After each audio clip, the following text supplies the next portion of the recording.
অস্থিরতা বিরাজ করছে নৈসর্গিক পর্যটন কেন্দ্র ভারত নিয়ন্ত্রিত জম্মু কাশ্মীরে। মঙ্গলবার সকালে আচমকাই অঞ্চলটির পেহেলগামে একদল পর্যটকের উপর 50 রাউন্ড গুলি ছোড়ে বন্দুকধারীরা। এতে প্রাণহানি সহ বেশ কয়েকজন পর্যটক গুরুতর আহত হয়েছে বলে জানা গেছে। উদ্ধার শেষে তাদের নিকটস্থ হাসপাতালে পাঠানো হয়েছে। গোলাগুলির খবরে নিরাপত্তার চাদরে ঢেকে যায় পেহেলগাম। শুরু হয় পুলিশ ও ভারতীয় সেনাদের সমন্বয়ে বন্দুকধারীদের বিরুদ্ধে অভিযান। এছাড়া গুরুত্বপূর্ণ জায়গায় চেকপোস্ট বসানো হয় বলে জানায় জম্মু কাশ্মীর পুলিশ। পর্যটকদের উপর হামলার তীব্র নিন্দা জানিয়েছেন সৌদি সফররত ভারতীয় প্রধানমন্ত্রী নরেন্দ্র মোদী।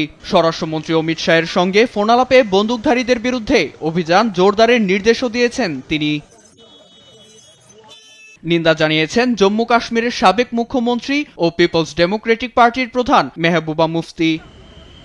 দুর্ভাগ্যজনকভাবে বেশ কয়েকজন নিহত ও কয়েকজন আহতের খবর এসেছে। সবার নিরাপত্তা নিশ্চিত করতে অপশক্তির ষড়যন্ত্রকে নকশাত করে দিতে হবে। এছাড়া উদ্বেগ প্রকাশ করেছেন পেহেলগামের প্রাক্তন আইনজীবী রাফি আহমেদ মীর।